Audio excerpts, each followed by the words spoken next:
KKR হ্যাঁ তৈয়ার। KKR কি আবার তৈরি হয়ে গেছে 2024 সালের মতো যে আবার ট্রফি জিতে নেবে? কেকেআর এর টিমের প্র্যাকটিস ম্যাচ দেখে কিছু এরকমই মনে হচ্ছে, কিন্তু তার বোলিং দেখে মনে হচ্ছে তার টিম ডাউন চলে গেছে। কেকেআর এর সবচেয়ে বড় সমস্যা এখন দাঁড়িয়েছে বোলিংকে নিয়ে, কারণ কেকেআর এর তেমন ভালো বোলিং নেই।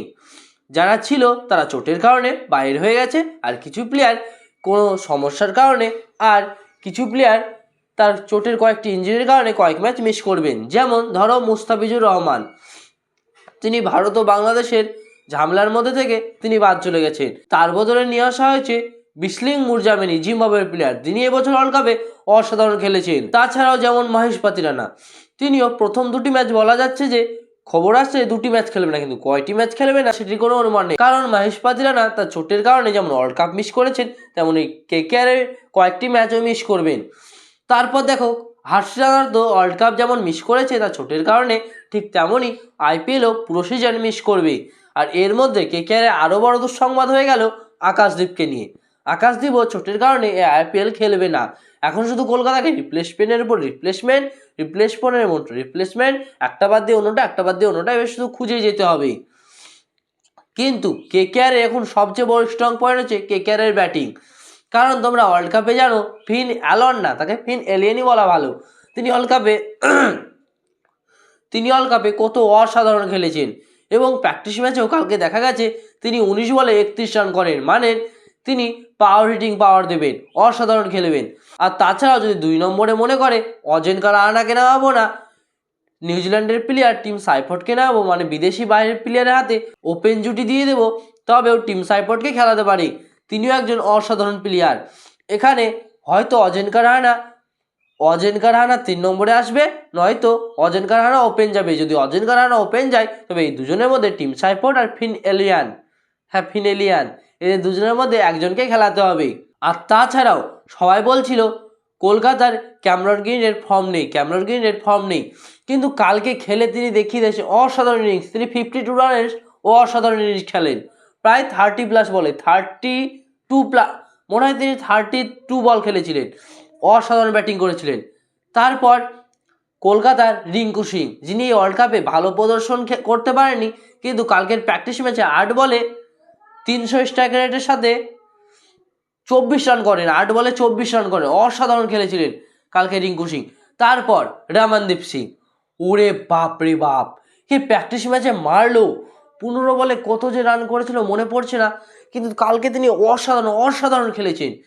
পাওয়ার হিটিং, কলকাতা যে পাওয়ার হিটিং তিনি বুঝিয়ে দিয়েছেন।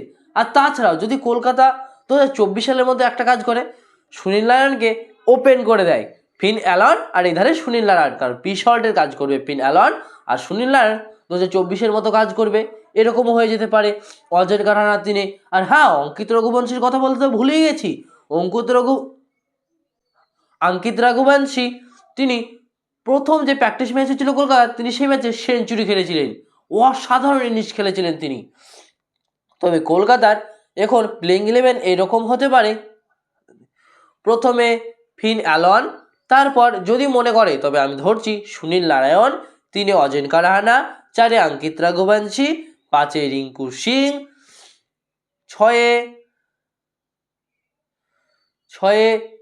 6 ক্যামেরন গ্রিনকে রাখছি। আর ক্যামেরন গ্রিনকে মনে করলে 4 খেলানো যেতে পারে বা 3 খেলানো যেতে পারে, আমি এমনি পরপর ধরে নাম 6। তারপর 7 আসবে পাওয়ার হিটিং রমনদীপ সিং, আর তার সাথে আরেকটা পাওয়ার হিটার ইম্প্যাক্ট প্লেয়ার হিসেবে কাকে যে খেলাবে বুঝতে পারা যাচ্ছে না, কিন্তু যিনি ভালো পাওয়ার হিটিং করবে তাই খেলাবে।